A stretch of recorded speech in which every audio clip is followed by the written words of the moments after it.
പ്രിയമുള്ളവരെ,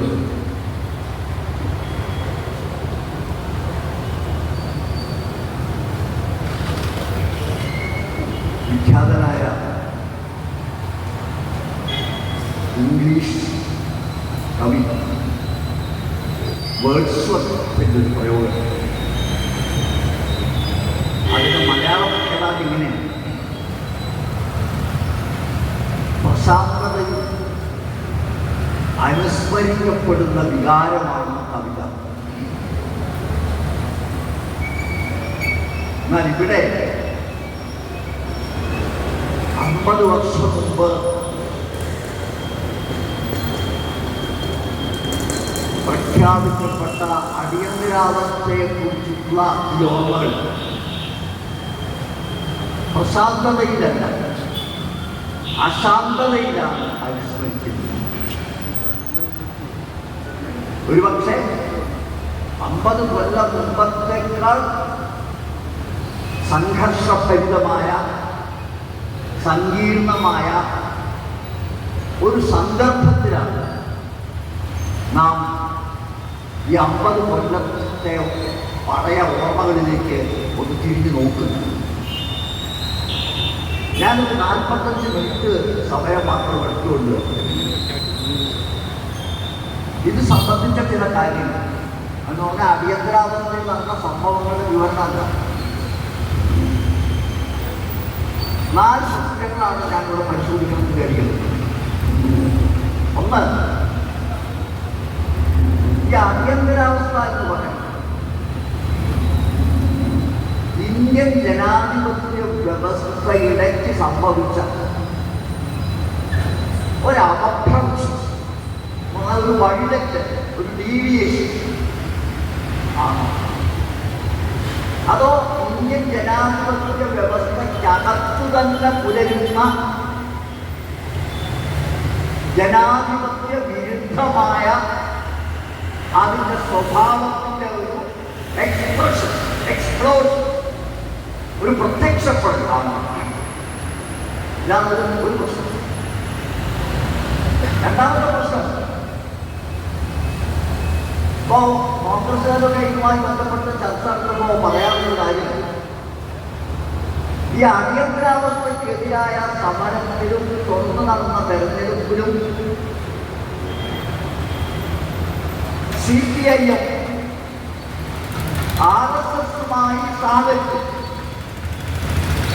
അതുകൊണ്ടാണ് RSSന് ഇന്ത്യയുടെ പൊതുജീവിതത്തിൽ മാന്യത ലഭിച്ചതെന്നും ഇപ്പോൾ അവർക്ക് അധികാരത്തിലെത്താൻ വഴിയൊരുക്കിയതെന്നും ഉള്ള ഒരു വാദം കോൺഗ്രസ്സുകാർ ഉന്നയിക്കുന്നു.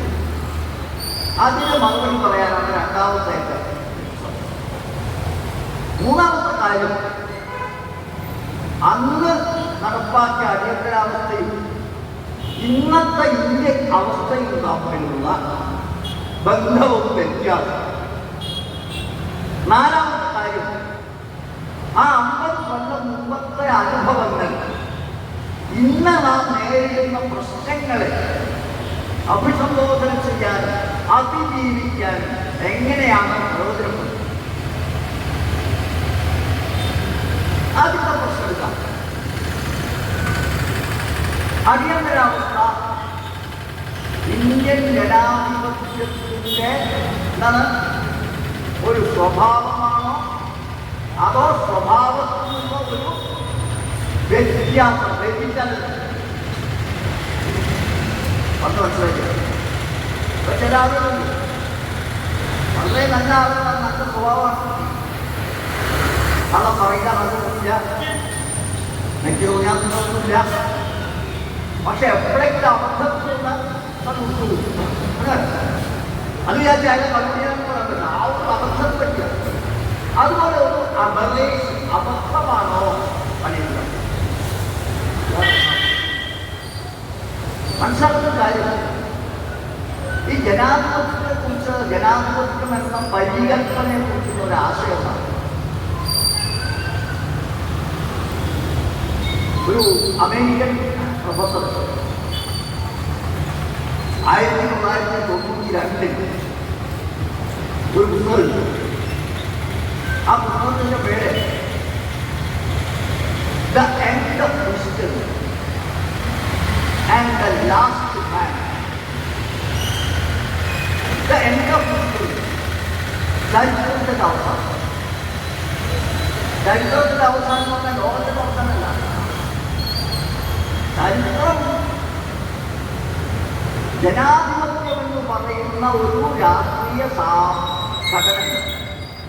ആ ഘടന നേടിക്കഴിഞ്ഞാൽ എത്തിക്കഴിഞ്ഞാൽ അവിടെ എത്തിയ പിന്നെ ചരിത്രത്തിന് മുഴുവല്ല.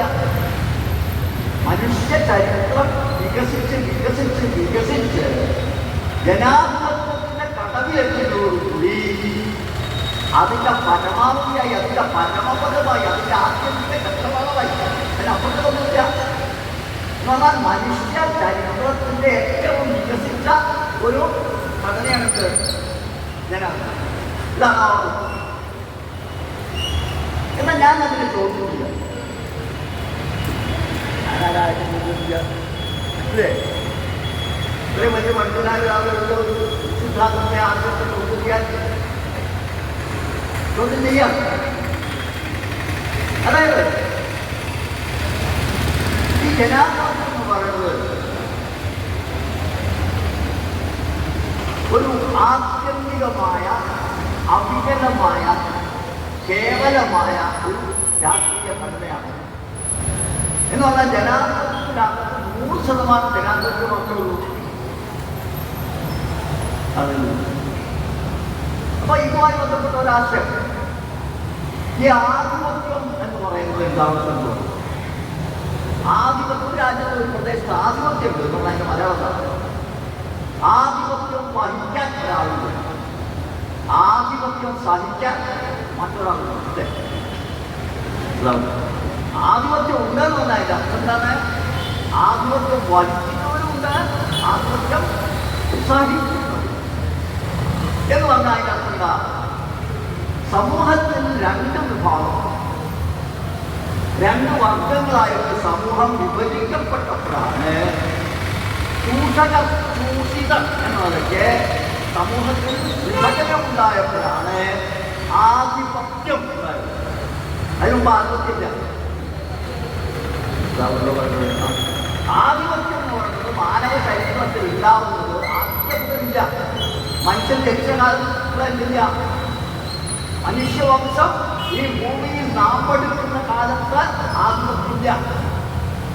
അതുകൊണ്ട് തന്നെ മനുഷ്യന്റെ ചരിത്രത്തിൽ എല്ലാ കാലത്തും ആധിപത്യം ഉണ്ടാവുന്നില്ല. ആധിപത്യം എന്ന് പറഞ്ഞാൽ വർഗങ്ങളായി സമൂഹം വിഭജിക്കപ്പെട്ടപ്പോഴാണ് ആധിപത്യം. വർഗങ്ങളെന്ന് പറഞ്ഞാലോ ചൂഷകവർഗവും ചൂഷിതവർഗവും. അപ്പൊ ഏതാധിപത്യവും വർഗാധിപത്യമാണ്. രാജാധിപത്യമായാലും ശ്രേഷ്ഠാധിപത്യമായാലും ഏകാധിപത്യമായാലും ജനാധിപത്യമായാലും അതെന്താണ്? വർഗാധിപത്യം. ജനാധിപത്യം പറഞ്ഞാൽ ജനങ്ങളുടെ മുഴുവൻ ആധിപത്യമല്ല, അത് ക്രമപ്രശ ഒരു മറയാണ്. ഇതുപോലെ ഈ വെള്ളം കവറിനുള്ളിൽ ഇരുമ്പ് മുട്ടി കയ്യുറ, പട്ടുകൊണ്ടുള്ള കയ്യുറ, അതിനുള്ളിലെന്താണ്? ഇരുമ്പ് മുഷ്ടി. ഇതാണ് ജനാധിപത്യം. രാജാധിപത്യത്തിലോ ഏകാധിപത്യത്തിലോ ശ്രേഷ്ഠാധിപത്യത്തിലോ എന്നില്ല. ഈ പട്ടുകയില്ല, ഇരുമ്പ് മുഷ്ടി മാത്രമേ. ജനാധിപത്യോ ഈ ഇരുമ്പ് മുഷ്ടിയെ മറച്ചു പിടിക്കുന്ന ഒരു പട്ടുള്ള ഒരു വെൽവെറ്റ് ഗ്ലൗസ് എന്ന് പറഞ്ഞതിന്റെ അർത്ഥം ജനാധിപത്യത്തിൽ കേവലം ആധിപത്യം മാത്രമല്ല. ആധിപത്യത്തിനാണ് പണ്ട് നമ്മുടെ നാട്ടിലൊരു മന്ത്രി പറഞ്ഞു, പോലീസിന്റെ കയ്യിലുള്ള ലാത്തി ഓടക്കുള്ളതല്ല, അത് നല്ലതാണ്. മന്ത്രി പറഞ്ഞു പോലീസിന്റെ കയ്യിലുള്ള ലാത്തി എന്താണ് നല്ലതാണ്. അപ്പൊ ആധിപത്യം എന്ന് പറഞ്ഞാൽ അടിക്കല്ല, ഇരുമ്പ് മുഷ്ടിയ. എന്നാൽ ഈ ആധിപത്യം മാത്രമല്ല ജനങ്ങൾക്ക് ഇതിന് സമാന്തരമായി ഇതിന്റെ കൂടെ ഈ ആധിപത്യവുമായി സഹകരിച്ചുകൊണ്ടും എന്നാൽ ഈ ആധിപത്യത്തിന്റെ വിരുദ്ധമാണ് എന്ന പ്രതീതി സൃഷ്ടിച്ചുകൊണ്ടും ഒരാശയലോകം, ആശയങ്ങളുടെ ആധിപത്യം, ആശയങ്ങളെ ഒരാധിപത്യം. ഈ ആശയങ്ങളുടെ ആധിപത്യം ചെയ്യുന്നത് ജനങ്ങളെ ഭരണത്തിന് അനുകൂലമാക്കി, ജനങ്ങൾക്ക് ഭരണമർക്കത്തോടുള്ള പിന്തുണ, ജനങ്ങൾക്ക് ഭരണത്തിന് സമ്മതി അംഗീകാരം, അങ്ങനെ ജനങ്ങളുടെ സമ്മതിയും അംഗീകാരവും പിന്തുണയും നേടിയെടുക്കാൻ കഴിയുന്ന ഒരു മെക്കാനിസം കൂടി രാജാധിപത്യം സ്വേച്ഛാധിപത്യത്തെ അപേക്ഷിച്ച് ജനാധിപത്യത്തിലുണ്ട്.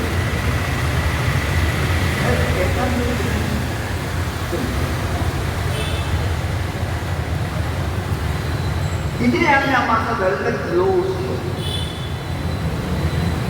ഇപ്പൊ ഇന്ത്യക്ക് സ്വാതന്ത്ര്യം കിട്ടിയതിനു ശേഷം സ്വതന്ത്ര ഭാരത ഭരണം ഇത് രണ്ടുമുള്ളതാണ്. രണ്ടും ആധിപത്യമുണ്ട്, ആശയപരമായ ആധിപത്യം. ഏതായിരുന്നു ആശയം? ജനങ്ങളെ പിന്തുണ നേടാൻ, അംഗീകാരം നേടാൻ ഇന്ത്യൻ ഭരണവർഗത്തിന് വേണ്ടി ഭരണകക്ഷി വികസിപ്പിച്ചെടുത്ത ആശയമാണ് ദേശീയത, ഇന്ത്യൻ നാഷണലിസം. എന്താ ഇന്ത്യൻ നാഷണലിസം? ഭരണകക്ഷിയുടെ ഭരണവർഗത്തിലെ ആശയമായത്. ഇന്ത്യ സ്വതന്ത്ര ഭാരതം തന്നെ സൃഷ്ടിച്ചത് ഈ നാഷണലിസത്തിന്റെ സാമർത്ഥ്യമാണ്. എന്താ നാഷണലിസം? രണ്ട് കാര്യങ്ങൾ. ഒന്ന്, ഇന്ത്യ എന്നുള്ള വിവിധ മതക്കാരുടെ രാജ്യം, ഇന്ത്യ എന്നുള്ള വിവിധ ഭാഷ സംസാരിക്കുന്നവരുടെ രാജ്യം. ഈ മതക്കാരായ ജനങ്ങളും ഭാഷക്കാരായ ജനങ്ങളെയും യോജിപ്പിക്കുന്ന ഒരു ഇണക്ക് തന്നെയാണ് ദേശീയത. അപ്പൊ ദേശീയത്തിന്റെ സ്വഭാവം മതനിരപേക്ഷ ദേശീയത, രണ്ട് ഫെഡറൽ ആണ് ദേശീയത. ഇങ്ങനെ മതനിരപേക്ഷവും ഫെഡറലുമായ ദേശീയതയാണ് ഈ ആധിപത്യത്തിന് അനുകൂലമായ മനസ്സിനെ സൃഷ്ടിക്കാൻ ഭരണകക്ഷി വികസിപ്പിച്ചെടുത്തു. അതുപോലെ തന്നെ ഇന്ത്യക്ക് സ്വാതന്ത്ര്യം കിട്ടുന്ന സമയത്ത് ഇന്ത്യയിൽ വിവിധ മതക്കാരും വിവിധ ഭാഷക്കാരും മാത്രമല്ല, വിവിധ പാർട്ടികളുണ്ടായിരുന്നു. ഒരു പാർട്ടി ഒറ്റയ്ക്ക് നടത്തിയ സമരമല്ല, പലതരം പാർട്ടികൾ. ഇന്ത്യൻ സ്വാതന്ത്ര്യ സമരത്തിൽ ഒരു പാർട്ടിയില്ലാത്ത രണ്ട് മുന്നിൽ ആരാണ്? ഒന്ന് പിന്നെ ഒന്ന് ലീഗ്. RSSനും ലീഗിനും ഇന്ത്യൻ സ്വാതന്ത്ര്യ സമരത്തിൽ ഒരു പങ്കുമില്ല. ഒരു പങ്കുമില്ലെന്നല്ല, നിഷേധാത്മകമായ നെഗറ്റീവുമാണ്. ഈ സ്വാതന്ത്ര്യാവസ്ഥ പൊളിക്കാൻ വന്നവരാണെങ്കിലും ബാക്കിയുള്ളവരൊക്കെ ഏറ്റക്കുറിച്ചോട് കൂടി സ്വാതന്ത്ര്യ സമരത്തിൽ പങ്കു. അപ്പൊ ഈ വിവിധ കക്ഷികളൊക്കെ സ്വാതന്ത്ര്യാനന്തര ഇന്ത്യയിലും പങ്കുണ്ടാവണം. അതുകൊണ്ടാണ് മൾട്ടി പാർട്ടി ഡെമോക്രസി, ബഹുകക്ഷി ജനാധിപത്യം. ഒരു പാർട്ടിയല്ല, പല പാർട്ടികളും ചേർന്നിട്ടാണ് ഈ ജനാധിപത്യം. ചിലത് ജയിക്കും, ചിലപ്പോൾ ജയിക്കുന്നവർ ഭരിക്കുന്ന ഒന്നാം പ്രതിപക്ഷം ജയിക്കും. അപ്പൊ എന്തൊക്കെയാണ്? സെക്യുലർ, ഫെഡറൽ നാഷണലിസവും മൾട്ടി പാർട്ടി ഡെമോക്രസി. ഇത് രണ്ടും ചേർന്നതാണ് ഇന്ത്യ സ്വതന്ത്ര ഭാരതം ഭരണം വികസിപ്പിച്ചെടുത്ത ഒരു സംവിധാനം. മനസ്സിലാക്കുന്ന കാര്യം, ഇന്ത്യക്ക് സ്വാതന്ത്ര്യം കിട്ടിയെന്ന് പറഞ്ഞാൽ ഇന്ത്യൻ ജനങ്ങളുടെ അന്നും രണ്ടു വർഷങ്ങൾ ഇന്ത്യയിൽ ഭരിക്കുന്നത് കോൺഗ്രസ് ആണോ കമ്മ്യൂണിസ്റ്റാണോ എന്നല്ല, ഭരിക്കുന്നത് വർഗമുണ്ട്. മറ്റുള്ള ഈ ഇതാണ് വട്ടൂറെ ഇത് അകത്ത് വേറെ സാധനം ഭരണവർഗം. ആ ഭരണവർഗത ഒന്നാണ് ഇന്ത്യൻ ബിഗ് ബൂർഷ്വാ, വൻകിട മുതലാളി. രണ്ട്, വൻകിട ഭൂപ്രഭുക്കൾ. മൂന്ന്, വിദേശ ധനമൂലധനം. ഞാൻ വിശ്വാസികൾ പോകില്ല. ഈ മൂന്ന് ശക്തികളുടെ ചില അമ്പലത്തിലൊക്കെ തൃശ്ശൂലെന്ന് പറഞ്ഞത് മൂന്ന് മുനയുള്ള ശൂലം.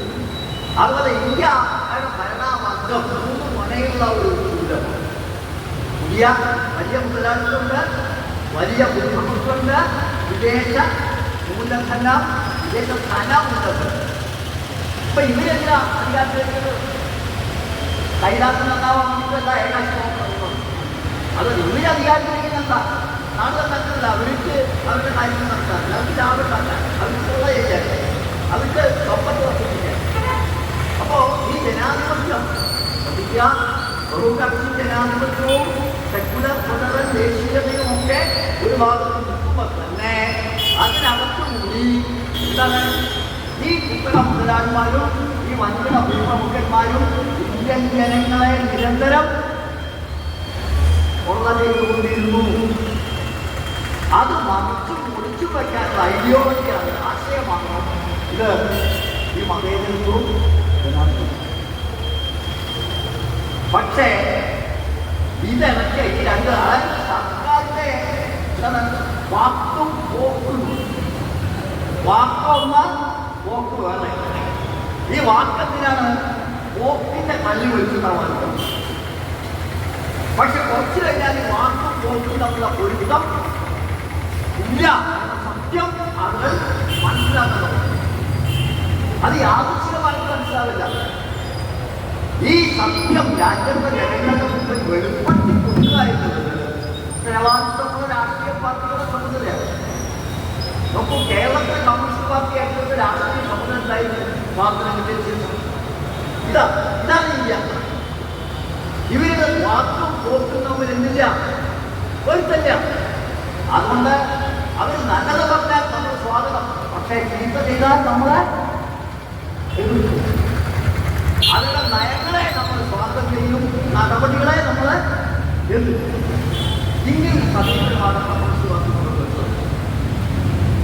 അതിന്റെ ഫലമാണ് ഈ പൊരുത്തങ്ങൾ പൊളിച്ചെടുക്കാൻ കമ്മ്യൂണിസ്റ്റ് പാർട്ടി നടത്തിയ തുടർച്ചയായ പ്രവർത്തനത്തിന്റെ ഫലമായിട്ടാണ് സ്വാതന്ത്ര്യം കഴിഞ്ഞ് 10 കൊല്ലം കഴിഞ്ഞപ്പോഴേക്കും കേരളത്തിൽ കോൺഗ്രസിന്റെ അധികാരത്തിലുള്ള പോവിലും കമ്മ്യൂണിസ്റ്റ് പാർട്ടി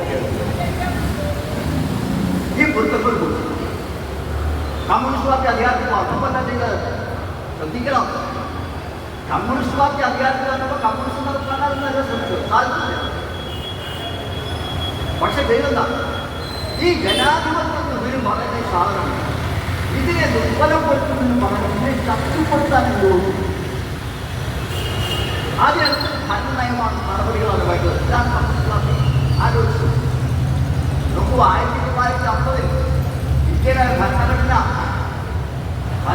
നിർമ്മാണ സഭയിൽ ഭരണഘടന സംബന്ധിച്ച ചർച്ചകൾ സമാഹരിച്ചുകൊണ്ട് കൺക്ലൂഡ് ചെയ്തുകൊണ്ട് ഡോക്ടർ അംബേദ്കർ നടത്തിയ വിഖ്യാതമായ ഒരു പ്രസംഗമുണ്ട്. ആ പ്രസംഗത്തിൽ അദ്ദേഹം പറഞ്ഞു, നമ്മളിപ്പോൾ നേടിയത് രാഷ്ട്രീയ ജനാധിപത്യമാണ്. ഈ രാഷ്ട്രീയ ജനാധിപത്യം നിലനിൽക്കണമെങ്കിൽ സാമൂഹ്യ ജനാധിപത്യവും സാമ്പത്തിക ജനാധിപത്യവും കൂടിയേക്കും. സാമൂഹ്യ ജനാധിപത്യം നമ്മളെന്താ? സാമൂഹ്യ സമത്വം. സാമ്പത്തിക ജനാധിപത്യം നമ്മളെന്താ? സാമ്പത്തിക സമത്വ. അപ്പൊ സാമൂഹ്യ സമത്വം സാമ്പത്തിക നീതിയും ഇല്ലാത്ത രാജ്യത്ത് രാഷ്ട്രീയ ജനാധിപത്യം നിലനിൽക്കുകയില്ല എന്ന് പ്രവചനാത്മകമായ ഒരു അർത്ഥത്തിൽ അറിവന്നു ഡോക്ടർ അംബേദ്കർ 1950 പറഞ്ഞു. ഞാൻ പറയുന്നത് കമ്മ്യൂണിസ്റ്റ് പാർട്ടിക്ക് വേണ്ടി ഈ അടിയന്തരാവസ്ഥയുടെ അപരാധത്തെ സംബന്ധിച്ച ഈ സംവാദത്തെ സങ്കല്പം കമ്മ്യൂണിസ്റ്റ് പാർട്ടി കേരളത്തിൽ ചെയ്തത് ഈ രാഷ്ട്രീയ ജനാധിപത്യത്തെ ശക്തിപ്പെടുത്താൻ അംബേദ്കർ പറഞ്ഞ സാമൂഹ്യ ജനാധിപത്യവും സാമ്പത്തിക ജനാധിപത്യവും കൊണ്ടുവരാൻ പരിമിതമായ അധികാരത്തിന്റെ അകത്തു നിന്നുകൊണ്ട് വിനീതമായി ശ്രമിക്കുകയാണ് കമ്മ്യൂണിസ്റ്റ് പാർട്ടി. ഞാൻ ഒരു കാര്യം കൂട്ടിച്ചത്, നാരായണഗുരു. നോക്കൂ, നാരായണഗുരു മഹാത്മാഗാന്ധിയോട് നേരിട്ട് കണ്ട് സംസാരിച്ചത്, ആദ്യമായിട്ട് കണ്ടതും സംസാരിച്ചത് 1925. ഇപ്പൊ 2025 എന്ന് പറഞ്ഞാൽ 100 കൊല്ലായി. എവിടെ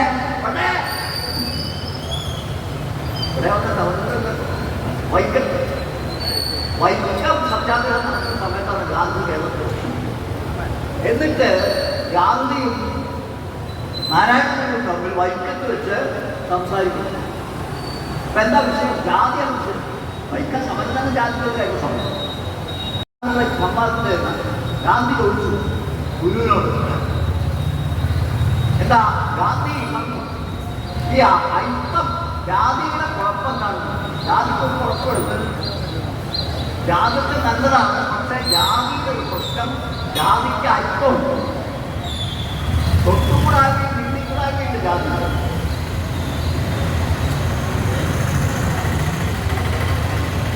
ആ കൊട്ടുകൂടായ്മയും തീണ്ടിക്കൂടായ്മയും ഒഴിവാക്കിയ ജാതി വളരെ നല്ല കാര്യമാണ്. ജാതികൾ കുഴപ്പമില്ലാണ് തൊട്ടുകൂടായ്മ തീണ്ടിക്കൂടായ്മ. അതില്ലെങ്കിൽ ജാതി എന്നാണ് ലോകത്തിലെ തന്നെ ഏറ്റവും നല്ല സംവിധാനമാണ് എന്ന് വിശ്വസിച്ചാണ് അവർ മഹാത്മാഗാന്ധി. അപ്പൊ ഈ ഐക്യോത്സാഹനമാണ് ഗാന്ധിയുടെ പരിപാടി. തമിഴ്നാട്ടിൽ അറിയാമോ, കേരളത്തിലുണ്ടായിരുന്ന രാജ്യത്തിൽ ഐക്യോത്സാഹനം ഉണ്ടാവുന്നത് വേണം. ഐക്യം ആദരിക്കുന്നവരുടെ അല്ലല്ലോ സ്വർഗം. അത് കഴിഞ്ഞ് വിധി യാത്ര. അങ്ങനെ ആ അവസാനമാണ് മോക്ഷം. മോക്ഷം എന്ന് പറഞ്ഞാൽ ദൈവത്തിൽ നിന്ന് പുറപ്പെട്ട് നമ്മൾ ദൈവത്തിലേക്ക് തന്നെ ചെന്ന് ലഭിക്കുക. അതാണ് മോക്ഷം. മോക്ഷത്തിന് ഏത് മതവും സ്വീകരിക്കാം. അത് പറഞ്ഞു ഗുരു ആരാണ്? ഗുരു. ഏത് മതവും ആത്മാവിന്റെ മോക്ഷത്തിന് ഏത് മതവും സ്വീകാര്യാണ്. എന്നാൽ ഭൗതികമായ മോക്ഷമാണ് നിങ്ങൾ ആഗ്രഹിക്കുന്നെങ്കിൽ രണ്ട് കാര്യമാണ്. ഒന്ന്, എല്ലാവർക്കും വിദ്യാഭ്യാസം. രണ്ട്, എല്ലാവർക്കും സമ്പത്ത്. എന്ന് പറഞ്ഞാൽ ഇന്ന് കുറച്ചാളുടെ വിദ്യാഭ്യാസത്തിൽ കുറച്ചാളുടെ കയ്യിലെ സമ്പത്തുള്ളൂ. അത് പുനർവിതരണം നടത്തണം. സമ്പത്തിന്റെയും വിദ്യാഭ്യാസത്തിന്റെയും പുനർവിതരണമാണ് ജാതി പ്രശ്നത്തിനുള്ള ഭൗതിക പരിഹാരം എന്ന അഭിപ്രായമാണ് ആരോട് ആരാണ് ഞാൻ പറയുന്നത് വേറെ ആരും പറയാൻ കാര്യമാണ്. ഞാൻ പറയുന്നത് നാരായണൻ പറഞ്ഞ ഈ ആശയം, അംബേദ്കർ പറഞ്ഞ ഈ ആശയം 1957 കേരളത്തിൽ അധികാരത്തിൽ വന്ന കമ്മ്യൂണിസ്റ്റ് പാർട്ടി പ്രയോഗവൽക്കരിക്കാൻ നടത്തിയ ശ്രമമാണ് 57 ഭരണം. വിദ്യാഭ്യാസമില്ലെന്നാണ്, കാർഷിക ബന്ധമില്ലാതായിരുന്നു. വിശദാംശങ്ങളിൽക്കൊണ്ട് സുഹൃത്തുക്കളെ, ഇന്ത്യൻ ജനാധിപത്യത്തെ ശക്തിപ്പെടുത്താൻ വേണ്ടി 57 കമ്മ്യൂണിസ്റ്റ് പാർട്ടി അധികാരത്തിൽ വന്ന് നടത്തിയ ഈ പരിശ്രമങ്ങളെ അഭിനന്ദിക്കുന്നതിന് പകരം ആ ഗവൺമെന്റിനെ എന്താണ് ജനാധിപത്യം ശക്തിപ്പെടുത്താൻ വേണ്ടി നിയമ നടപടികൾ എടുത്ത ആ ഗവൺമെന്റിനെ ജനാധിപത്യ വിരുദ്ധമായി പിരിച്ചുവിടുകയാണ് ആ ചെയ്യുന്നത് കോൺഗ്രസിന്റെ ഗവൺമെന്റ്. ഈ പിരിച്ചുവിടുന്നത് എങ്ങനെയാണ്? ഭരണഘടനയിലെ 356 വകുപ്പുകൾ കോൺസ്റ്റിറ്റ്യൂഷനാണ്. ഭരണഘടനയ്ക്ക് പുറത്തല്ല. ഇന്ത്യൻ ഭരണഘടനയുടെ പുറത്തുള്ള ഒരു വകുപ്പ് ഉപയോഗിച്ചിട്ടാണ് ജനാധിപത്യം ശക്തിപ്പെടുത്തി എന്ന കുറ്റത്തിന് കമ്മ്യൂണിസ്റ്റ് ഗവൺമെന്റിനെ നെഹ്റുവിന്റെ ഗവൺമെന്റ് ജനാധിപത്യ വിരുദ്ധമായി പിടിച്ചു. അപ്പൊ അവിടെ തുടങ്ങി അടിയന്തരാവസ്ഥ എന്ന് പറഞ്ഞാൽ 75 ജൂൺ 25-നല്ല. അടിയന്തരാവസ്ഥ അന്നുകൊണ്ട് തുടങ്ങി ഇതുണ്ടോ. അത് കഴിഞ്ഞിട്ട് നല്ലത്. അത് കഴിഞ്ഞിട്ട് 1960 ആദ്യത്തിൽ ഈ ആശയങ്ങളും ഈ സംഘടനകളും ഒക്കെ കമ്മ്യൂണിസ്റ്റ് പാർട്ടിക്കകത്താണ് പ്രതിഫലിച്ചത്. 1959 കമ്മ്യൂണിസ്റ്റ് പാർട്ടിയുടെ ഗവൺമെന്റ് പിരിച്ചുവിട്ടു. പക്ഷെ അത് കമ്മ്യൂണിസ്റ്റുകാർക്കിടയിൽ തന്നെ രണ്ട് തരത്തിലാണ് അതിന്റെ പ്രതികരണം.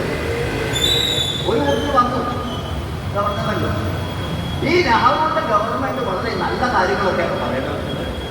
ജനാധിപത്യം, മതേതരത്വം, സോഷ്യലിസം, പഞ്ചവത്സര പദ്ധതി, പഞ്ചായത്ത് രാജ്, പൊതുമേഖലാ സ്ഥാപനങ്ങൾ, സാർവത്രിക വോട്ടവകാശം, സോവിയറ്റ് യൂണിയനുമായി തമ്മിൽ സൗഹൃദം, ചേരിചേരാൻ നയം.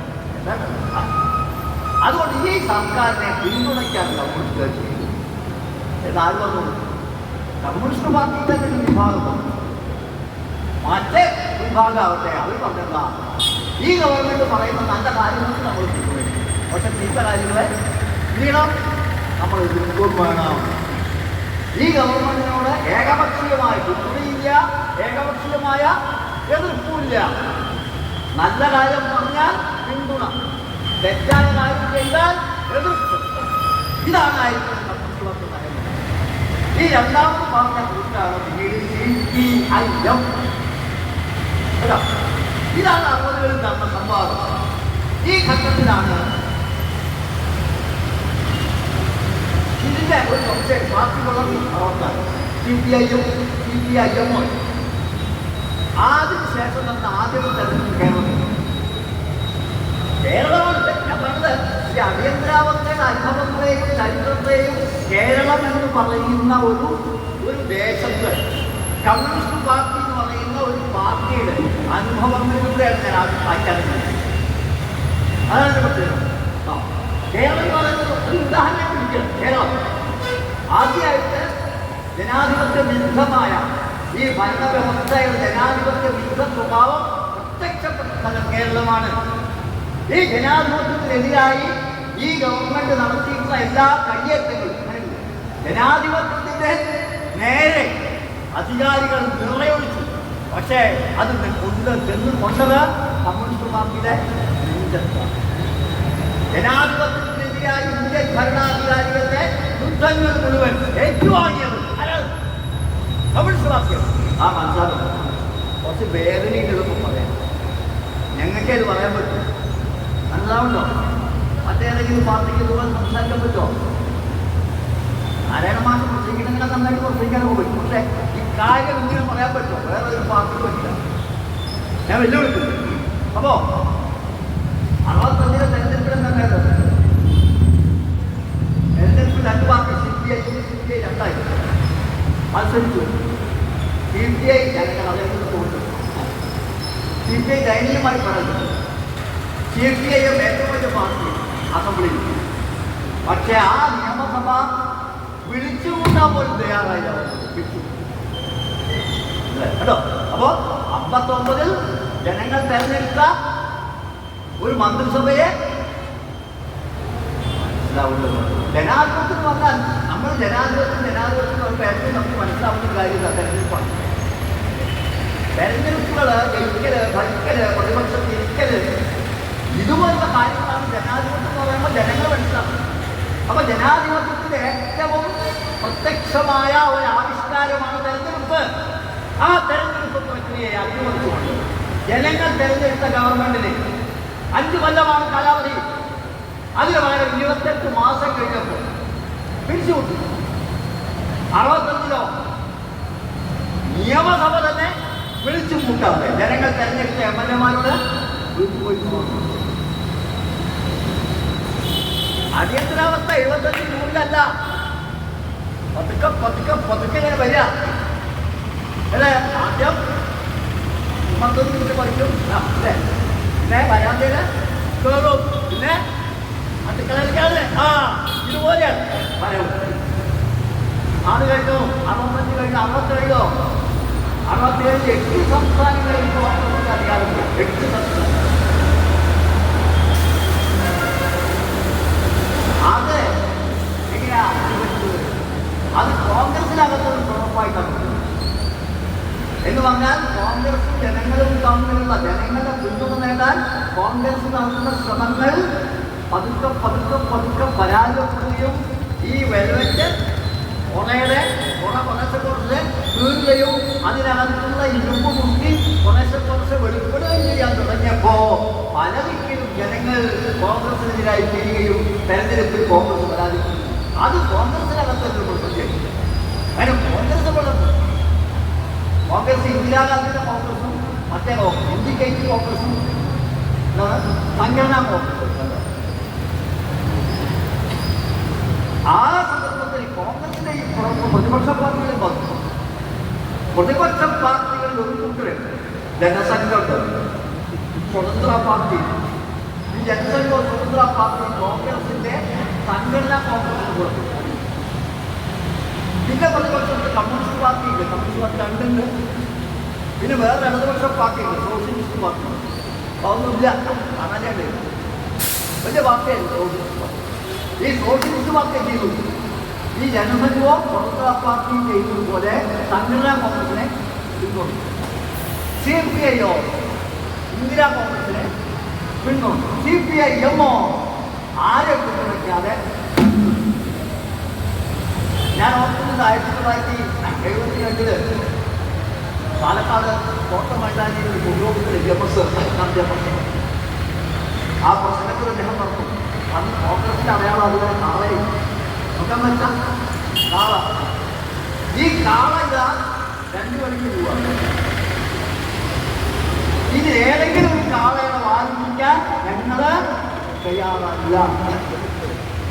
ഒരു കാളയുടെ വാല് തിരിക്കുകയും തിരിക്കും, മറ്റേ കാളയുടെ വാല് പക്ഷെ CPI ഈ ഒരു കാളയുടെ വാല് പിടിക്കാൻ തയ്യാറുണ്ടായിരുന്നു. 72-ൽ മുസ്ലിം നടത്തിയപ്പോൾ ഞാൻ പോകട്ടെ ഇതായിരുന്നു ബാക്കിയുണ്ടല്ലോ.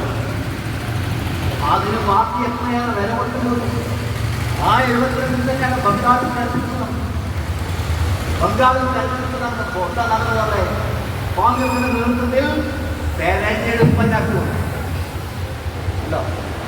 59-ൽ തെരഞ്ഞെടുത്ത മന്ത്രിസഭയെ പിടിച്ചു. 65-ൽ തെരഞ്ഞെടുത്ത MLA-മാരെ പിരിച്ചു. 72-ൽ ബംഗാളിൽ തെരഞ്ഞെടുപ്പ് പ്രക്രിയ തന്നെ നടത്തുന്നു.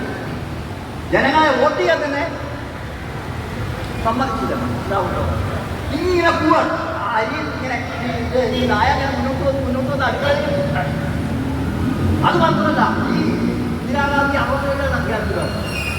67 മുതൽ അടിയന്തരാവസ്ഥ പ്രഖ്യാപിക്കുന്ന ഏതാണ്ടൊരു 5 കൊല്ലക്കാലം ഈ രാജ്യത്താകെ കോൺഗ്രസിന്റെ നിർണയങ്ങൾക്കെതിരായിട്ട് വലിയ പ്രതിഷേധങ്ങളിലുണ്ട്. ഞാൻ ഓർക്കുന്നുണ്ട്, ഞാൻ കോളേജിലെ പഠിക്കാം. 1968 ഇന്ദിരാഗാന്ധി പ്രധാനമന്ത്രിയായ ശേഷമുള്ള സംഭവം ഞാൻ ഓർക്കുക. 1968 ആ ദിവസം ഞാൻ ഓർക്കുന്നില്ല. ഒരു ദിവസം ഇന്ത്യയിലെ പോസ്റ്റൽ ജീവനക്കാർ, പോസ്റ്റ് ഓഫീസിലെ ജീവനക്കാരെ അഖിലേന്ത്യാ പണിമുടക്ക്, 1 day strike, സൂചനാ പണിമുടക്ക്, ഒരു ദിവസത്തെ സൂചനാ പണിമുടക്ക് 1968. ആ സൂചനാ പണിമുടക്കിനെതിരായി പല നിയമങ്ങൾ കൊണ്ടുവന്നു. പോസിറ്റീവ് മറ്റേ അങ്ങനത്തെ കേരളത്തിൽ അന്ന് കമ്മ്യൂണിസ്റ്റ് പാർട്ടി നിയമം സംഭവിക്കുന്നത് 65. അപ്പോൾ ഡൽഹിയിൽ നിന്ന് ഒരു വിദ്യാർത്ഥി ഈ ഒരു ദിവസത്തെ പണിമുടക്കിനെ അറ്റപ്പെടുത്താൻ പറ്റും.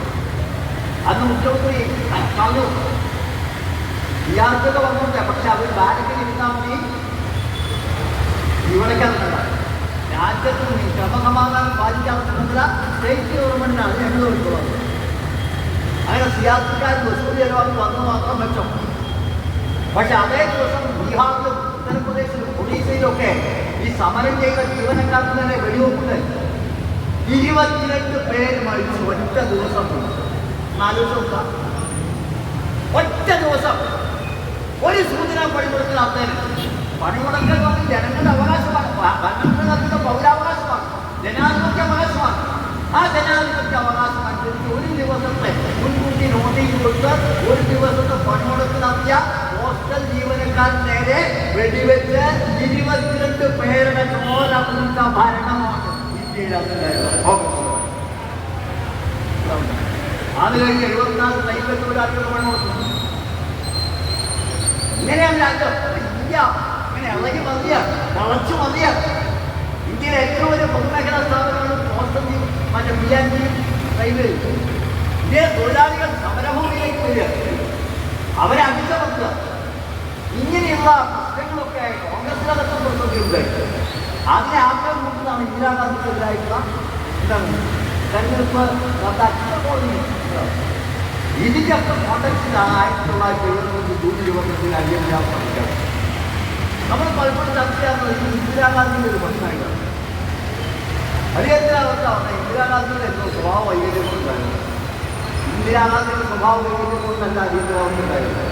ഈ സിസ്റ്റത്തിന്റെ തന്നെ, ഈ വ്യവസ്ഥയുടെ തന്നെ അടിസ്ഥാനപരമായ അന്തർലീനമായ ജനവിരുദ്ധ സ്വഭാവമാണ് അതിനെ അടിയന്തരാവസ്ഥ പ്രഖ്യാപിക്കുന്നത്. അടിയന്തരാവസ്ഥയിലെ മുദ്രാവാക്യമായിരുന്നു കോൺഗ്രസിന്റെ. ഓർമ്മയുണ്ടോ? ചുമരുകളിലൊക്കെ പത്രയാത്രത്തിൽ എഴുതുന്നത് എന്താണ്? എന്താണ് മുദ്രാവാക്യം? അത് നമ്മളെ കോൺഗ്രസ് എഴുതിയത് എന്താ? ആ നാവടക്കോ പണിയെടുക്കും, നാവടക്കോ പണിയെടുക്കുന്ന ആരോടെ പണിയെടുക്കുന്നത്? തൊഴിലാളികളോടാണ് പറഞ്ഞത്. പണിയെടുക്കും. പണിയെടുത്തു കഴിഞ്ഞാൽ ഒരു നാവത്തിൽ എന്തെങ്കിലും കൂലിയെടുക്കും. പണിയെടുക്കും, കൂലിയാ. മനസ്സിലാവുണ്ടോ? പറയുന്നത് അപ്പൊ നാവണക്ക് പണിയെടുക്കുക എന്നുള്ള ഇന്ത്യൻ തൊഴിലാളി വർഗത്തിനെതിരായി ഭരണകൂടം നടത്തിയിട്ടുള്ള നേതൃത്വത്തിലെ ഇരുമ്പ് മുഷ്ടി, ഈ പട്ട് ഉറ വലിച്ചു കീറി ഇരുമ്പ് മുഷ്ടി കൊണ്ട് ഇന്ത്യൻ തൊഴിലാളി വർഗത്തിന്റെ നെറ്റിയിൽ ആഞ്ഞടിക്കുകയാണ് ഈ ജനാധിപത്യം പറയുന്ന ഭരണകൂടം. അതാണ് എന്ത് നാവണക്കു പണി. മറ്റൊരു കാര്യം, അടിയന്തരാവസ്ഥ പ്രഖ്യാപിക്കുന്നത് വലിയല്ല. 256 വകുപ്പ് അല്ല, 252 വകുപ്പ് അടിയന്തരാവസ്ഥ. ഗവൺമെന്റ് തിരിച്ചുള്ളതാണ് 356. അടിയന്തരാവസ്ഥ പ്രഖ്യാപിച്ച് ഏത് വകുപ്പാ? 307. ഈ വകുപ്പൊക്കെ ഏതിലുള്ളതാണ്?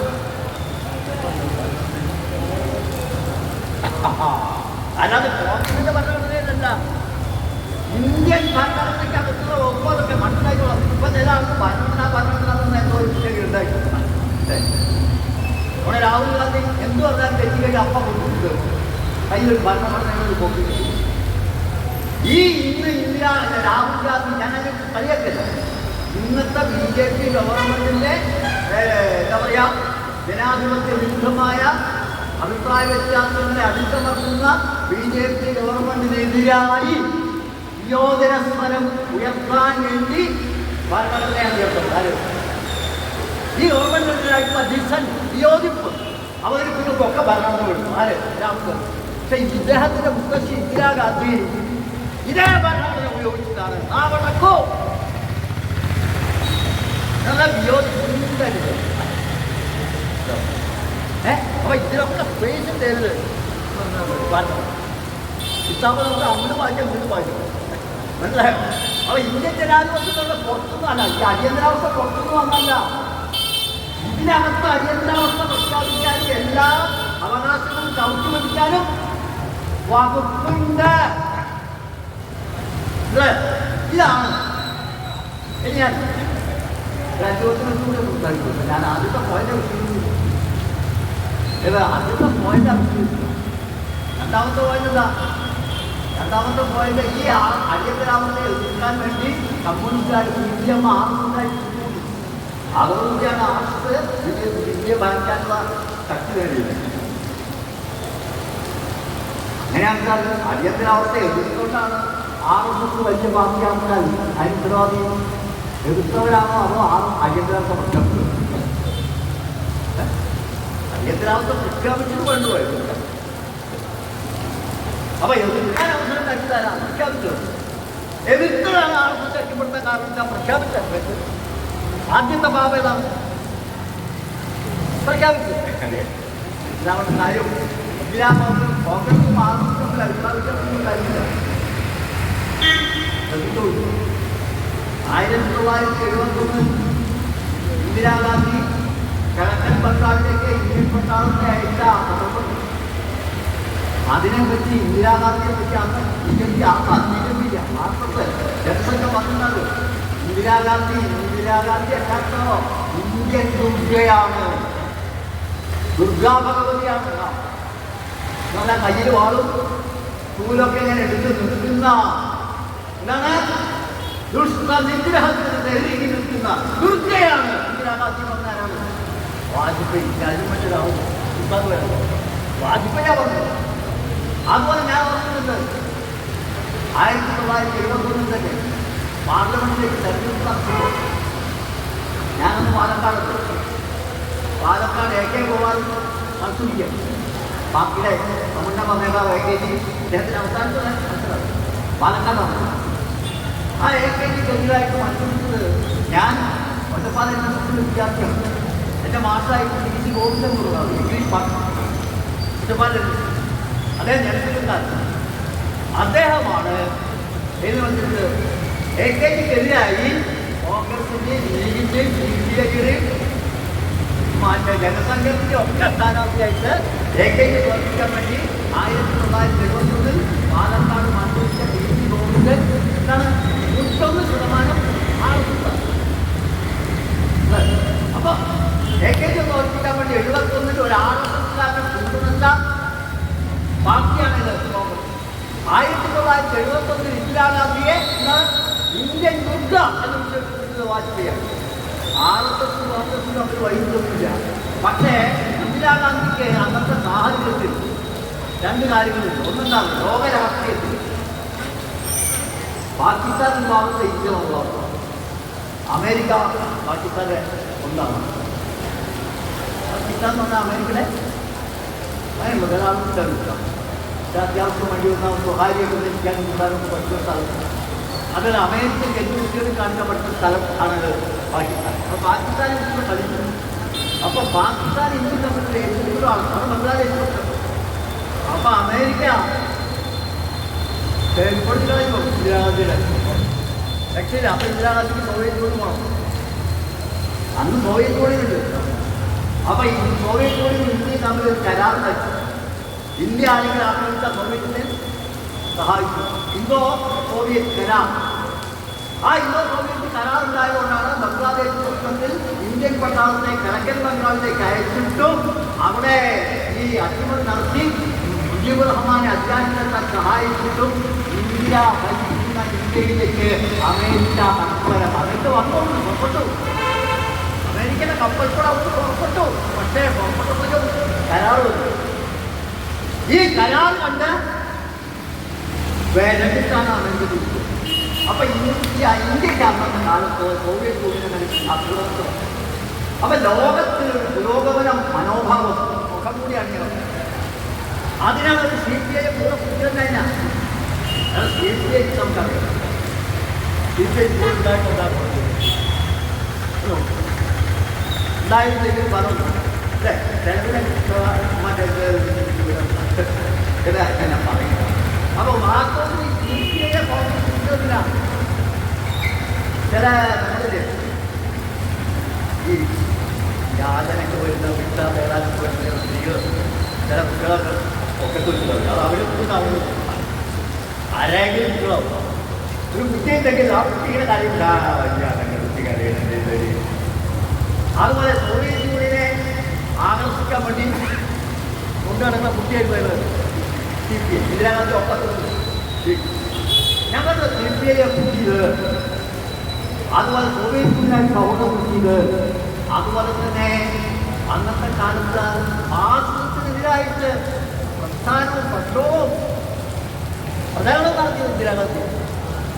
ഫാസിസം ഇന്ദിരാഗാന്ധിയുടെ നയങ്ങളിലാണ്. പക്ഷെ ഇന്ദിരാഗാന്ധി ഫാസിസത്തിനെതിരായി CPI കുട്ടി സോവിയറ്റ് യൂണിയന്റെ പിന്തുണയോടുകൂടി ഇവിടെ വലിയ പ്രസ്ഥാനമായിരുന്നു. ഈ പുരോഗമന മനോമുഖം കൂടി അറിഞ്ഞുകൊണ്ടാണ് പണ്ട് നെഹ്റുവിനെ പോലെ തന്നെ ഏറ്റവും മോശമായ ജനവിരുദ്ധമായ നടപടികൾ ആര് ചെയ്തത്? ഇന്ദിരാഗാന്ധി.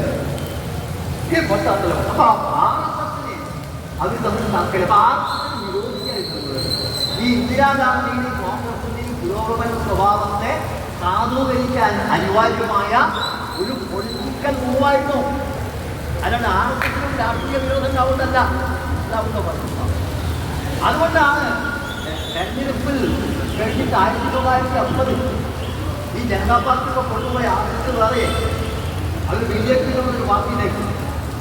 ആ BJP എന്ന പാർട്ടി RSS ഉണ്ടാക്കിയിട്ടും തെരഞ്ഞെടുപ്പിൽ അവർ സഹായിച്ച കോൺഗ്രസിനെ 1950. അതുകൊണ്ടാണ് ഇന്ദിരാഗാന്ധി തിരിച്ചത്. അതുപോലെ ഇന്ദിരാഗാന്ധി കൊല്ലപ്പെട്ടതിന് ശേഷം 84 തവണ ബാക്കി രാജീവ് ഗാന്ധി എടുത്തിട്ടുണ്ട്. അതുകൊണ്ടാണ് നെഹ്റുവിന് കിട്ടാത്ത ഭൂരിപക്ഷം രാജീവ് ഗാന്ധി. അല്ല, കോൺഗ്രസിന്റെ സ്വാധീനത്തിന് പുറമെ RSSന്റെ പിന്തുണയുണ്ട്. 1954 ഇന്ദിരാഗാന്ധി മരിച്ചപ്പോൾ ഡൽഹിയിലെ കൂട്ടപ്പെട്ട് വന്നു. 3000-ഓളം കൂട്ടുകാരെ, പുരുഷന്മാരെയും സ്ത്രീകളെയും കുട്ടികളെയും പുരുഷന്മാരെയും കോൺഗ്രസിന്റെ നെമ്മാടി കൂട്ടം രാജ്യത്തിന്റെ തലസ്ഥാന നഗരിയിൽ അടിച്ചും ഇടിച്ചും വെടിവെച്ചും ആക്രമിച്ചും കൊലപ്പെടുത്തി. 3000 ന്യൂനപക്ഷ ആക്രമണം. RSSന്റെ കുട്ടികയല്ല, കോൺഗ്രസ് നടത്തിയതിന്റെ പരമാവധി. ഇതെല്ലാം നടത്തിയ അതാണ് ഇന്ദിരാഗാന്ധി മരിച്ചപ്പോൾ ഇന്ദിരാഗാന്ധിക്ക് അനുകൂലമായിട്ട് RSS വന്നു. അത് കഴിഞ്ഞ് 86 രാജീവ് ഗാന്ധി ഭരിക്കുമ്പോഴാണ് പള്ളിയിലെ ശിലാന്യാസം അല്ല തുറന്നു കൊടുത്തത്. പള്ളി അടുത്ത പള്ളി തുറന്നത് 86.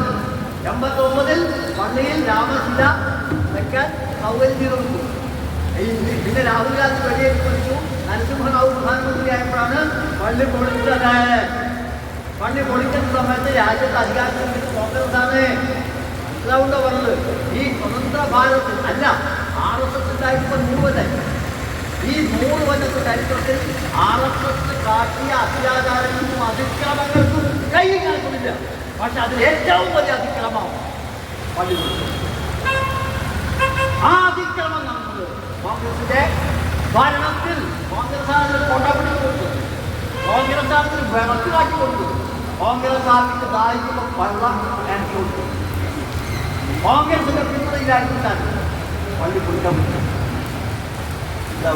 ഇതാണ് ചരിത്രം. അപ്പോ അതിന് ഞങ്ങളൊക്കെ കൈകോടുന്ന ഇടങ്ങളിൽ RSSനെ വളർത്തിയത് വ്യക്തിയമാണ് എന്ന് ഈ അടിയന്തരാവസ്ഥയിൽ 50-ാം വാർഷികത്തിൽ പ്രസംഗിച്ച് നടക്കാൻ കോൺഗ്രസ് കഥനം കുപ്പായിട്ട് ഇറങ്ങി വരണ്ട എന്ന് പറയാനാണ് കാര്യം.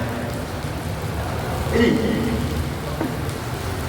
ഞാൻ പറഞ്ഞു, അന്നും ഇന്നും തമ്മിലുള്ള വ്യത്യാസം. അന്ന് വാക്കും പോക്കും തമ്മിൽ പൊരുത്തില്ല. വാക്കും പുരോഗമനം ഒക്കെ ജനവിരുദ്ധം. ഇപ്പോഴോ? ഇപ്പോൾ വാക്ക് ജനവിരുദ്ധം, പോക്കും ജനവിരുദ്ധം. RSS ബിജെപിയുടെ ഭരണം എങ്ങനെയാ? ഇന്ദിരാഗാന്ധിന്റെ അവൻ പഠിച്ചവരില്ല.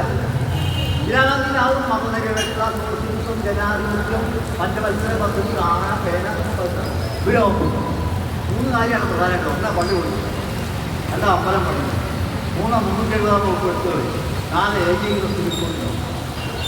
പള്ളി പൊളിക്കും ഞങ്ങൾ കൊണ്ട് പൊളിച്ചു. കാരണം പള്ളി പൊളിക്കല്ല, പള്ളി നിർമ്മിക്കാൻ നോക്കല്ല, പൊളിക്കുന്നതെന്ന് വിളിച്ചതാണ്. അമ്പലം പണിയുന്നതെന്ന് പണിത 370 വകുപ്പ് എടുത്തു കളയുന്നത് എടുത്തു കളഞ്ഞു. ഏകീകൃത സിംബോൾ നടപ്പാക്കും, പറയാത്തത് നടപ്പാക്കും. അപ്പം എന്താ അവർ പറയുന്നതും അവർ പ്രവർത്തിക്കുന്നത് രണ്ടും എന്താണ്? ജനവിരുദ്ധമായ കാര്യങ്ങളാണ്. എന്നാൽ അവർ പറയുന്ന ജനവിരുദ്ധ നയത്തിന് ജനങ്ങളെ അവർ ചെയ്യുന്ന ജനവിരുദ്ധ പ്രവർത്തിക്കും ഒരു വലിയ ജനവിഭാഗത്തിന്റെ പിന്തുണയുടെ ലഭിക്കുന്നു. കോൺഗ്രസ് ഭരിക്കുമ്പോൾ അവർ പറയുന്ന നല്ല നയങ്ങൾക്ക് ജനവിരുദ്ധതയുണ്ട്. പക്ഷെ അവരെ കാട്ടുന്ന ജനവിരുദ്ധ പഠിച്ച ജനങ്ങളെ ഒന്നും ഉണ്ടായിട്ടില്ല. അതുകൊണ്ടാണ് അങ്ങനെ വെച്ചത്. എന്നാൽ ഇപ്പൊ അങ്ങനെയല്ല, മാറിയിരിക്കുന്ന കാര്യങ്ങൾ. ഇപ്പോ BJP ഭരിക്കുന്ന ഏറ്റവും ജനവിരുദ്ധമായ നയങ്ങൾക്കും ആ നയങ്ങൾ നടപ്പാക്കുന്നതിനും ജനങ്ങളിൽ വലിയ വിഭാഗത്തിന്റെ പിന്തുണയുണ്ട്. രണ്ടാമത്തെ വ്യത്യാസം, അന്ന് രാഷ്ട്രീയ പാർട്ടികൾ തമ്മിലായിരുന്നു അഭിപ്രായ വ്യത്യാസവും വിഭജനവും വൈരാഗ്യവും വൈദ്യുതി. ഇതിനാണെന്താണ് ഭരണകക്ഷി ദേശസ്നേഹി, പ്രതിപക്ഷത്തിരിക്കുന്ന ദേശവിരോധി. മോഡി എന്താ പറഞ്ഞത്? ഭരണകക്ഷി ദേശസ്നേഹി, പ്രതിപക്ഷത്തിരിക്കുന്നതല്ല. ഭൂരിപക്ഷം ദേശസ്നേഹി, ന്യൂനപക്ഷം ഇതാവുന്ന പറഞ്ഞത്. പാർട്ടിയല്ല, സമുദായമാണ്. ഭൂരിപക്ഷ സമുദായം ദേശസ്നേഹി, ന്യൂനപക്ഷ സമുദായം ദേശവിരോധി. അതും പോയിട്ട് അപ്രദേശി എന്താണ്? ഭൂരിപക്ഷം സ്വദേശികൾ, ന്യൂനപക്ഷം വിദേശികൾ. ഉണ്ടോ? ഇപ്പൊ അവിടെ നിൽക്കുന്നത് ആസാമിൽ തെരഞ്ഞെടുപ്പ് വരാൻ പോവാ. ആസാമിലെ NRC, നാഷണൽ സിറ്റിസൺ രജിസ്റ്റർ, 19 ലക്ഷം പേര് ആസാംകാരല്ല. 19 ലക്ഷം തെരഞ്ഞെടുപ്പാ. ആസാമിൽ ഓർമ്മപ്പെടുത്തിയത് 19 ലക്ഷം ആളുകൾ ആസാംകാരല്ല, ഇന്ത്യക്കാരല്ല എന്ന് പറഞ്ഞ് പുറത്താക്കിയിരുന്നു. തലമുറയായിട്ട് അവിടെ ജീവിക്കുന്നവർ. അതിൽ 100 ലക്ഷം പേര് ചിന്തിക്കുക. 90% അവരെയൊക്കെ മാറ്റി. മനസ്സിലാവുക? അപ്പോൾ ഭൂരിപക്ഷം ദേശസ്നേഹി, ന്യൂനപക്ഷം ദേശവിരോധി. ഭൂരിപക്ഷം സ്വദേശി, ന്യൂനപക്ഷം വിദേശി എന്ന് പറഞ്ഞാൽ ഇന്ത്യൻ സമൂഹത്തിലാണ് വിഭജനം, അല്ലാതെ പാർട്ടികൾക്കിടയിലല്ല. പാർട്ടികൾക്കിടയിലുള്ള വിഭജനം, ഈ തെരഞ്ഞെടുപ്പിലെ വിഭജനം അടുത്ത തെരഞ്ഞെടുപ്പിൽ ഒഴിവാക്കും. അതത്ര ഗൗരവമല്ല. അതിങ്ങനെ നമ്മുടെ ഈ മൊഴിയാൽക്കുണ്ടല്ലോ, ചെറിയ മൊഴിയാൽ എന്താ ചെറിയ മൊഴിയാൽ മൊഴി കൊടുത്തില്ല. വേറെ ആർക്കില്ല. അതെന്തെങ്കിലും മണി പറഞ്ഞ് രണ്ടുപേരിക്കാതെ ഉണങ്ങി ചെയ്യും തൊഴിൽ പിന്നെ കൂടി. ഇതങ്ങനെയല്ല. ഇന്ത്യൻ സമുദായം ആഴത്തിലുള്ള കുഴപ്പമാണ്, മാരകമായ മുറിവാണ്. അത് മാറണമെങ്കിൽ, ആ മുറിവ് ഉണങ്ങണമെങ്കിൽ ഈ വളർപ്പ് വിളക്കിച്ചേർക്കണമെങ്കിൽ എത്രയോ സമയങ്ങൾ ദശകൾക്ക് വേണ്ടി എത്രയോ വലിയ ചികിത്സയുണ്ട്. ആ കാലത്തിനിടയ്ക്ക് ചിലപ്പോൾ ഈ മുറിവ് പഴുത്തിട്ട് അത് മാരകമാവാനും രാജ്യം തന്നെ നശിക്കാനുള്ള സാധ്യതയും അതിനകത്ത് അത്രയേറെ അപകടകരമാണ് പറയുന്നത്. ഈ അടിയന്തരാവസ്ഥയുടെ 50-ാം വാർഷികത്തിൽ എന്താ പറഞ്ഞത്? അവർ പറഞ്ഞ അടിയന്തരാവസ്ഥ എതിർക്കുവാനെന്ന് പറഞ്ഞു. എന്താ പ്രവർത്തിക്കുന്നത്? അവർ പറഞ്ഞത് അടിയന്തരാവസ്ഥ കാലത്ത് ഭരണഘടനയിലെ മതേതരത്വവും വോട്ടിത്വം വന്നത് അതിനെ വെട്ടി മനസ്സിലാക്കി. മനസ്സിലാവുമല്ലോ? അടിയന്തരാവസ്ഥ പ്രഖ്യാപിച്ചല്ല തെറ്റ്, ആളുകളെ തലവിലാക്കിയതല്ല തെറ്റ്, പത്രങ്ങൾ വായ മൂടി കെട്ടിയതല്ല തെറ്റ്, തൂക്കുവാൻ കെട്ടിച്ച ആളുകളെ വെടിവെച്ചുകൊണ്ടല്ല തെറ്റ്, നിർബന്ധിത വന്ധ്യീകരണം നടപ്പാക്കിയതല്ല തെറ്റ്. ശരിയോ? ഭരണഘടനയിൽ ജനാധിപത്യവും മതേതരത്വവും കടന്നുകൊണ്ടു അത് കൊടുക്കണം. അപ്പം നമ്മൾ അടിയന്തരാവസ്ഥയുടെ ഓർമ്മ പുതുക്കുന്നതും ആളുകൾക്ക് അടിയന്തരാവസ്ഥയുടെ ഓർമ്മ പുതുക്കുന്നത് ഒരുപോലെയല്ല. ഇന്ന് രാത്രിയാണെങ്കിൽ മറ്റു പകലാണ് മനസ്സിലായില്ല. ഞാൻ അവസാനിപ്പിക്കാം. അതുകൊണ്ട് ഈ സിവിൽ സൊസൈറ്റിയുടെ വിഭജനമാണ് ഇന്നത്തെ ചോദ്യം. ഒരു കാര്യങ്ങളും വേറെ ഒരു വിവേചിപ്പ് നടത്തുന്നു. ജമാഅത്തെ ഇസ്ലാമിക്കാരാണ് എൻ്റെ ഉദ്യോഗസ്ഥർ. എന്താ ജമാഅത്തെ ഇസ്ലാമി വന്നത്? ജമാഅത്തെ ഇസ്ലാമി എതിർക്കാതാണ് ആർക്കാണ് ഇവരെ സമിതികളാണ്. ജമാഅത്തെ ഇസ്ലാമി എതിർക്കുന്നവരൊക്കെ സമിതികൾ അല്ലേ? മുസ്ലിം വിരുദ്ധരാണ് ജമാഅത്തെ ഇസ്ലാമി. ജമാഅത്തെ ഇസ്ലാമിയെ കൂട്ടാതെ ആർഎസ്എസിനെ എതിർക്കുന്നത് തട്ടിപ്പാണ്. ശരിയല്ല. ആർഎസ്എസിനെ തോൽപ്പിക്കാൻ ആർഎസ്എസിനെ എതിർക്കുന്നത് ജമാഅത്തെ ഇസ്ലാമിയുടെ മുഖം. ജമാഅത്തെ ഇസ്ലാമി ശത്രുക്കളായി പറയുന്ന CPIM ആർഎസ്എസിനെ വഴിവെച്ചു കൊടുത്തു. ഇതാണ് ജമാഅത്തെ ഇസ്ലാമിയുടെ ആഗ്രഹം. ഞാൻ നിങ്ങളെ ഓർമ്മിപ്പിക്കും. ഒരു ചരിത്ര സംഭവം 1940-കളുടെ ആദ്യത്തിൽ രണ്ടാം ലോകമഹായുദ്ധം. രണ്ടാം ലോകമഹായുദ്ധത്തിൽ ഒരുപാട് ബാധിച്ചു. ജർമ്മനി, ഇറ്റലി, ജപ്പാൻ, മറുഭാഗത്ത് ഇംഗ്ലണ്ട്, ഫ്രാൻസ്, അമേരിക്ക, റഷ്യ. ഇങ്ങനെയാണ് യുദ്ധം. ആ കാലത്താണ് ഇന്ത്യയിൽ സുഭാഷ് ചന്ദ്ര ജപ്പാന്റെ സഹായത്തോടുകൂടി ബ്രിട്ടീഷുകാരെ ഇന്ത്യയിൽ നിന്ന് കെട്ടിവെട്ടിപ്പിക്കാൻ വേണ്ടി ഒരു നീക്കം പറഞ്ഞത് ആരാണ്? സുഭാഷ് ചന്ദ്രബോസ്. അപ്പൊ അതിനു മറ്റേ എല്ലാ ജനത്തിനെ കൊണ്ട് ഉയർന്നു നൽകുന്നത് ഇങ്ങനെ വലിയൊരു ദീപഗോപുരം പോലെ നിൽക്കുന്ന ഒരു രാഷ്ട്രീയ വ്യക്തിത്വമാണ് സുഭാഷ് ചന്ദ്രബോസ്. അദ്ദേഹം ബ്രിട്ടീഷുകാർക്കെതിരാണ്, ഇന്ത്യയുടെ സ്വാതന്ത്ര്യത്തിന് വേണ്ടി പോരാട്ടാതാണ്. എന്ത് വില കൊടുത്ത് ബ്രിട്ടീഷുകാരെ കൊണ്ട് ഓടിക്കണം. അതിന് സുഭാഷ് ചന്ദ്രബോസ് ഫാസിസത്തിന്റെ സഹായത്തോടുകൂടി ബ്രിട്ടീഷുകാരെ കൊണ്ട് കെട്ടിനട്ടിക്കാൻ സുഭാഷ് ബോസ് നേതൃത്വം നൽകുന്ന ഒരു പ്രസ്ഥാനമായിരുന്നു. അതിനെ അർത്ഥശങ്കയ്ക്ക് ഇടയില്ലാതെ എതിർക്കുകയും തുറന്നു കാട്ടുകയും തള്ളിക്കളയും ചെയ്ത പാർട്ടിയാണ് കമ്മ്യൂണിസ്റ്റ് പാർട്ടി. എന്താ കാരണം? സുഭാഷ് ചന്ദ്രബോസിന്റെ ബഹുമാനിക്കായിട്ടല്ല, അദ്ദേഹത്തിന്റെ ദേശാഭിമാനത്തിന് സംശയമില്ല, അദ്ദേഹത്തിന്റെ ബ്രിട്ടീഷ് ഉദ്യോഗസ്ഥർക്ക് സംശയമില്ല. പക്ഷേ ഫാസിസ്റ്റുകളെ കൂട്ടിയിട്ട് സ്വാതന്ത്ര്യത്തിന് വേണ്ടി സമരം ചെയ്യാമെന്ന് പറഞ്ഞത്. എന്താ നേടുന്നത്? സ്വാതന്ത്ര്യം. അതിന് ആരെ കിട്ടുന്നത്? ഫാസിസ്റ്റുകൾ. ഇതാവുണ്ടോ? എന്നാൽ സകല മനുഷ്യ സ്വാതന്ത്ര്യവും ചവിട്ടി മെതിച്ച് കത്തിച്ച് ചാരമാക്കി പാതാളത്തിൽ കുടിച്ച് മൂടുന്ന ഒരു പ്രസ്ഥാനമാണ് ഫാസിസം. ആ ഫാസിസത്തെ കുറിച്ചുകൂടി ഇന്ത്യൻ സ്വാതന്ത്ര്യത്തിന് വേണ്ടി പോരാടാന്ന് പറയുന്നത് അബദ്ധം പഞ്ചായത്തായിട്ട് നടത്തുന്നത്. അതുകൊണ്ടാണ് നമ്മളതിനെ എതിർത്തത്. അതേസമയത്ത് സോവിയറ്റ് യൂണിയൻ ഫാസിസം തോൽപ്പിക്കാൻ വേണ്ടി ബ്രിട്ടനുമായും ഫ്രാൻസുമായും എന്തിന് അമേരിക്കയുമായി പോലും കൂടി അതിന് നമ്മൾ എതിർത്തില്ല. അതുപോലെ ഷാക്കളെ ഇപ്പോൾ ആർഎസ്എസിനെ തോൽപ്പിക്കാൻ നമ്മൾ കോൺഗ്രസുമായിട്ട് കൂട്ടുപോയി, നമ്മൾ മറ്റു പാർട്ടികളായിട്ട് കൂട്ടുപോഴും.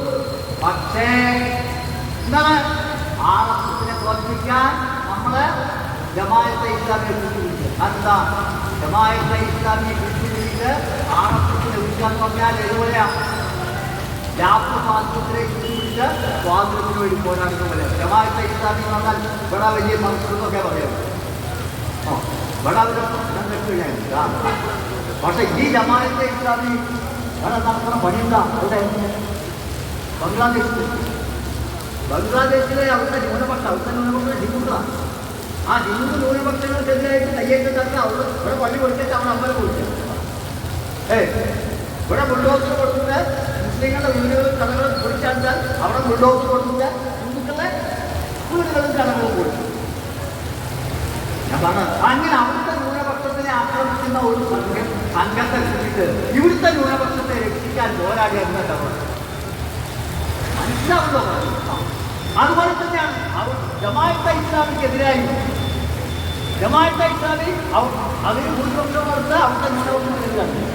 ആ ജമാഅത്തെ ഇസ്ലാമി എതിർക്കാൻ ഇവിടുത്തെ ന്യൂനപക്ഷത്തെ എതിർക്കുന്ന പറ്റില്ല. അതാണ് പ്രശ്നം. അപ്പോ നിങ്ങൾ ആഗ്രഹിക്കുന്നത് ജനാധിപത്യമാണെങ്കിൽ, നിങ്ങൾ ആഗ്രഹിക്കുന്ന ന്യൂനപക്ഷങ്ങളുടെ സുരക്ഷയാണെങ്കിൽ, നിങ്ങൾ ആഗ്രഹിക്കുന്ന സ്വൈരവും സമാധാനമാണെങ്കിൽ, നിങ്ങൾ ആഗ്രഹിക്കുന്ന മതനിരപക്ഷ ഇന്ത്യയാണെങ്കിൽ ആ സമയത്ത് RSSനോ ജമാഅത്തെ ഇസ്ലാമിക്കോ ഒരു പങ്കുമില്ലാതെ മാത്രമല്ല ഈ ദുഷ്ടശക്തികളെ വിട്ടുകൂടാതെ എതിർത്ത് തോൽപ്പിച്ചുകൊണ്ട് മാത്രമേ ഒരു മതേതര ഇന്ത്യ നമുക്ക് സൃഷ്ടിച്ചെടുക്കാൻ കഴിയൂ. പ്രിയമുള്ളവരെ, ഞാൻ അവസാനിപ്പിക്കുകയാണ്. നാരായണ മണ്ഡലത്തിൻ്റെ ആഗ്രഹങ്ങളൊക്കെ ഇടയ്ക്കിടയ്ക്ക് അവസാനിക്കുകയാണ്. അപ്പൊ നമ്മളെല്ലാവരും സന്തോഷിച്ചു.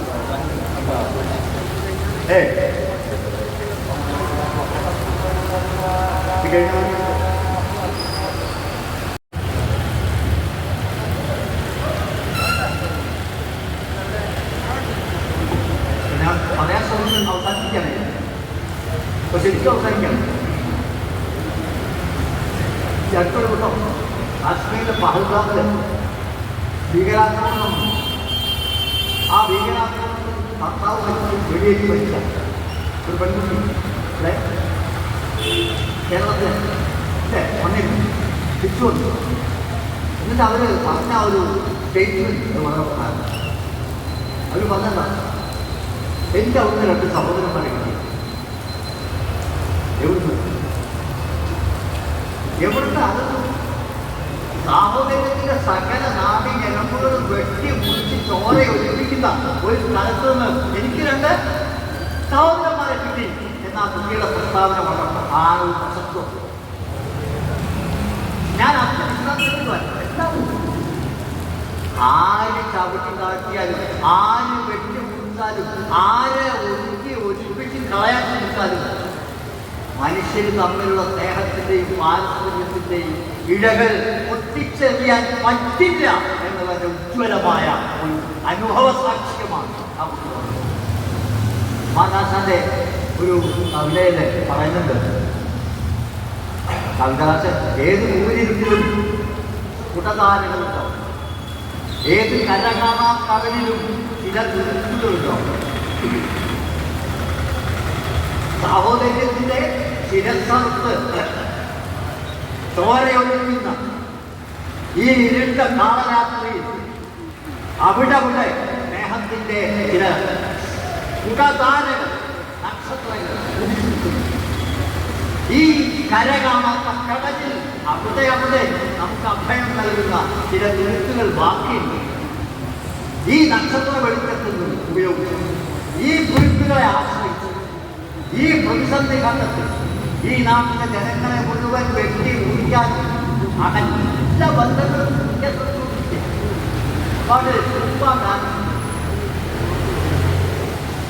കുട്ടികൾക്ക് എന്താണ് വ്യായാമം പരിശീലിപ്പിക്കാൻ വേണ്ടി സൂപ്പ ഡാൻസ്,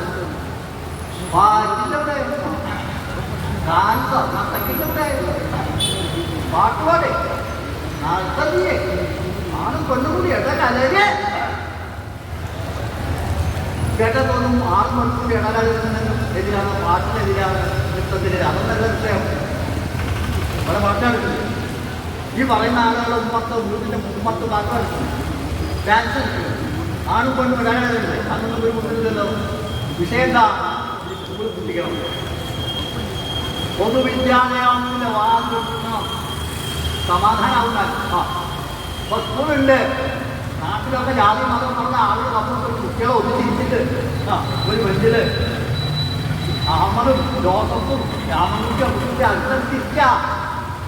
അത് പോയിട്ടില്ല. അതിന്റെ കലങ്ങൾ നോക്കിയതല്ലേ. വീട്ടു വിദ്യാഭ്യാസം കിട്ടിയ സമയത്ത് ഇതൊക്കെ പൊളിച്ചടിക്കില്ല. ഈ പൊതുവിദ്യാലയങ്ങളിലുള്ള പൂർത്തി കെട്ടിയാൽ. പക്ഷെ കഴിഞ്ഞ 9 കൊല്ലം കൊണ്ട് ഈ ഗവൺമെന്റ് നിശ്ചയദാർഢ്യങ്ങളുടെ പ്രവർത്തനപരമായി കേരളത്തിലെ പൊതുവിദ്യാഭ്യാസത്തിന് പുതുവസന്തം വന്നിരിക്കുക. ഇത് പൊളിക്കണം. ഇത് പൊളിച്ചിട്ടോ ഈ സമുദായത്തിൽ ജാതികളും മത സ്ഥാപനങ്ങൾ നടത്തുന്ന സ്കൂൾ മാത്രമുണ്ട്. അവിടെ രണ്ട് ഉദ്ദേശം കേട്ടോ. ഒന്നെന്താ കച്ചവടം. പൊതുവിദ്യാലയങ്ങൾ വളർന്നു വന്ന പിന്നെ കച്ചവടം പീടിയ കൂട്ടും. കേരളത്തിലെ ഏറ്റവും വലിയ കച്ചവടം ഏതാ? ഒന്ന് സ്കൂളോ മറ്റൊന്ന് ആശുപത്രി. ഇപ്പൊ വീണ ജോലിയിലേക്ക് കൊണ്ടുവന്ന രഹസ്യം എന്താ? ആശുപത്രി സർക്കാർ ആശുപത്രി ചുമഴിഞ്ഞാണ് ഒരു വീണ ജോലത്തിന്റെ ചോര.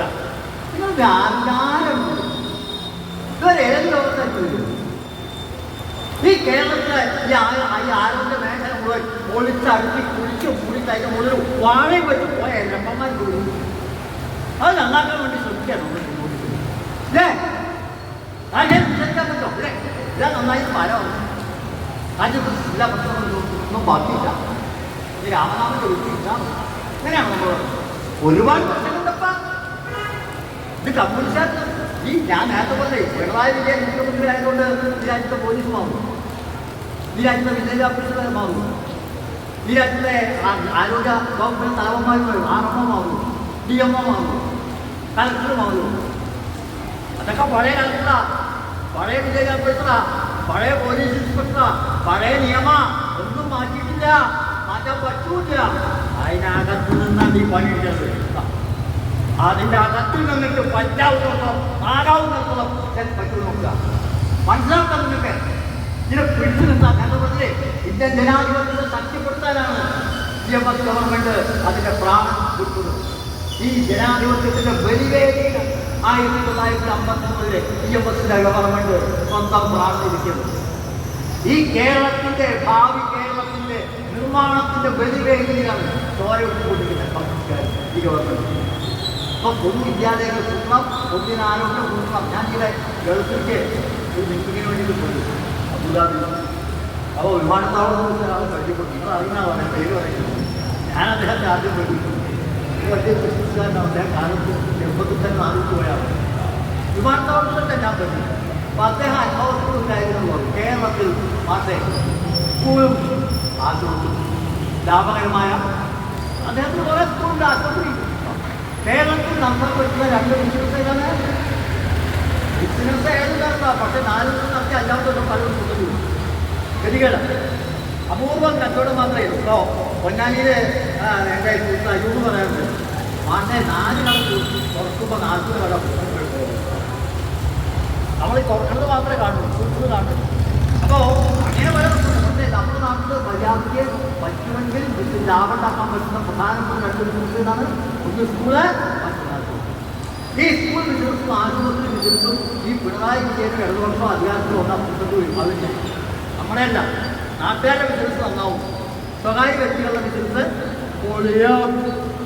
ആ സ്വകാര്യ വ്യക്തികളുടെ വിദ്യാഭ്യാസ കച്ചവടക്കാരുടെ എച്ചിൽ നടത്തുന്ന എണ്ണപ്പത്തരമാണ് ഈ പ്രസംഗം ഞാൻ പറയാൻ ധൈര്യപ്പെടും. ഒരു പണി, ഒരു വേദം അനീതിക്കെതിരെ പോരാടുന്നതിന് അതിനെന്ത് പ്രത്യാഘാതം വന്നാലും ഒരു ഭയവും ഈ രാജ്യത്തെ കമ്മ്യൂണിസ്റ്റുകാർക്കില്ല എന്നതുകൊണ്ട് തന്നെ ഞാൻ അവസാനിപ്പിക്കുകയാണ്. ഈ നിലനിൽക്കും ഇവർ നിരന്തരം 24 മണിക്കൂർ എല്ലാ ശക്തികളും കയ്യിലുള്ള സകല ആയുധങ്ങൾ ഉപയോഗിച്ച് വെട്ടിക്കുറിക്കാനും നശിപ്പിക്കാനും ശ്രമിക്കുന്ന മനുഷ്യ സാഹോദര്യത്തിന്റെ സമുജ്വലമായ പൈതൃകത്തെ നമുക്ക് സംരക്ഷിച്ചെടുക്കണം.